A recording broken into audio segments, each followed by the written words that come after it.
بسم اللہ الرحمن الرحیم۔ شروع اللہ تعالیٰ کے نام سے جو مہربان اور نہایت رحم فرمانے والا ہے۔ السلام علیکم ورحمۃ اللہ وبرکاتہ۔ آج ہم پارٹ 4 لے کے آپ کی خدمت میں حاضر ہیں۔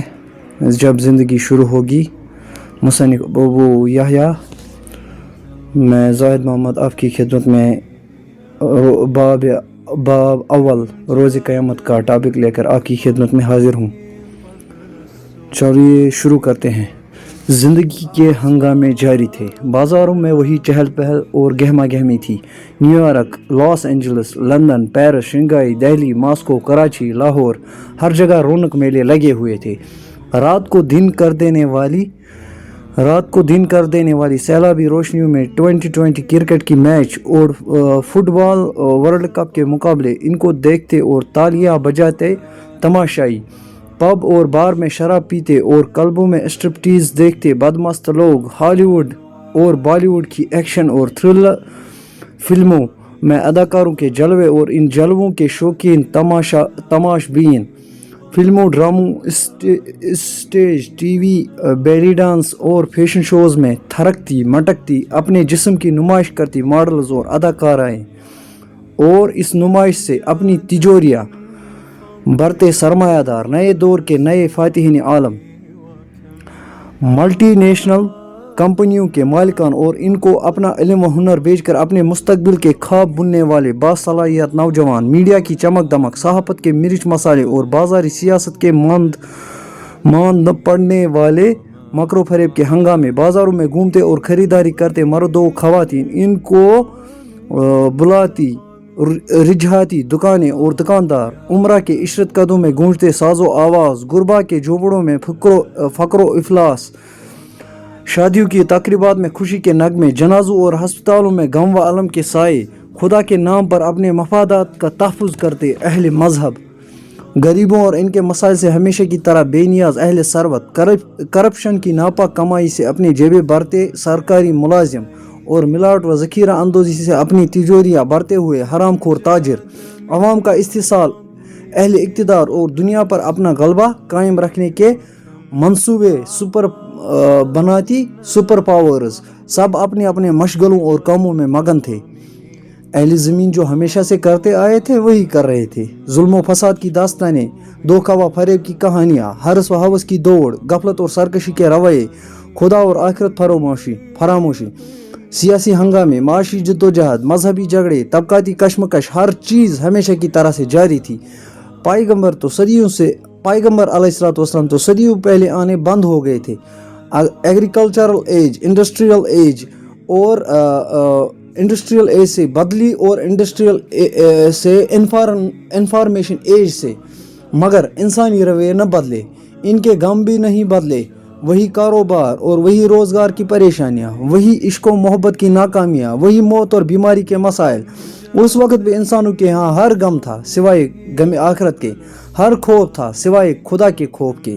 آسمان کی یہ آنکھ دیکھ رہی تھی کہ خدا کی زمین کو ظلم و فساد سے بھر دینے والا انسان اب دھرتی کا ناقابل برداشت بوجھ بن گیا ہے، سو انسان کو بار بار ہلایا گیا۔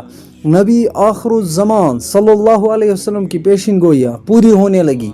ننگے پاؤں بکریاں چرانے والے عربوں نے دنیا کی بلند ترین عمارتیں بنا لی، مگر انسانیت ہوش میں نہیں آئی۔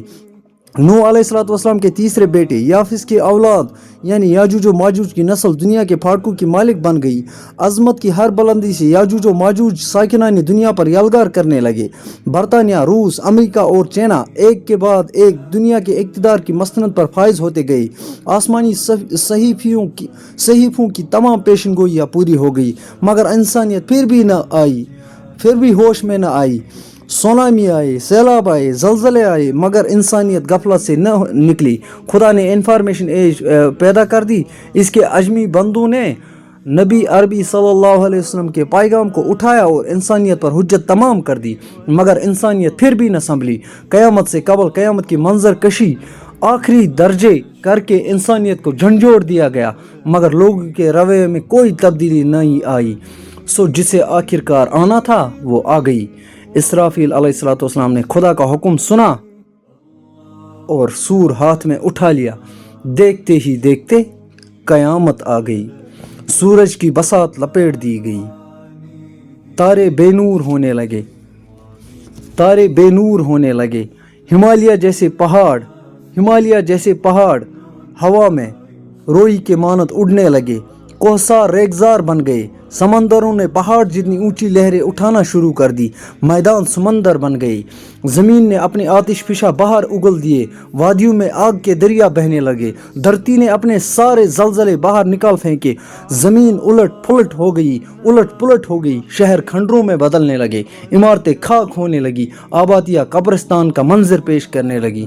کمزور انسان کی بھلا کیا ہی حیثیت تھی، وہ جو کچھ دیر قبل نئے گھر کی تعمیر کے منصوبے بنا رہے تھے، نئی دکان اور نئے کاروبار کی منصوبہ بندی کر رہے تھے، شادی اور نکاح کی امیدیں باندھ رہے تھے، نئی کار اور نئے کپڑوں کی خریداری کر رہے تھے، اولاد کے مستقبل کی پلاننگ میں مصروف تھے، اپنے تمام ارادے اور سارے عزائم بھول گئے، مائیں دودھ پیتے بچے چھوڑ کر بھاگ گئی، حاملہ عورتوں کے حمل گر گئے، طاقتور کمزوروں کو کچلتے اور نوجوان بوڑھوں کو چھوڑتے بھاگنے لگے، سونا چاندی سرے راہ پڑا ہے، نوٹ ہوا میں اڑ رہے ہیں، قیمتی سامان بکھرا ہوا ہے، مگر کوئی لینے والا نہیں، سمیٹنے والا نہیں، گھر، کاروبار، رشتہ دار، ناتا و اسباب سب غیر اہم ہو چکے ہیں، ہر نفس صرف اپنی فکر میں ہے۔ آج انسان سب کو بھول گیا ہے، صرف ایک خدا کو پکار رہا ہے، مگر کوئی جواب ہی نہیں آتا۔ دہری اور ملحد بھی نام خدا کی دہائی دے رہے ہیں، مگر کوئی جائے عافیت نظر نہیں آتی۔ بربادی کے سائے پیچھا نہیں چھوڑ رہے ہیں، موت ہر جگہ تعاقب کر رہی ہے، مصیبت نے ہر طرف سے گھیر لیا ہے۔ آخرکار زندگی موت سے شکست کھا گئی، زندگی ختم ہو چکی، مگر اسی لیے کہ اب زندگی کو شروع ہونا تھا۔ آج کا موضوع یہی تک ختم ہوا چاہتا ہے، اگلی ویڈیو میں آپ سے پھر ملاقات ہوگی، تب تک کے لیے اللہ نگہبان۔ السلام علیکم ورحمۃ اللہ وبرکاتہ۔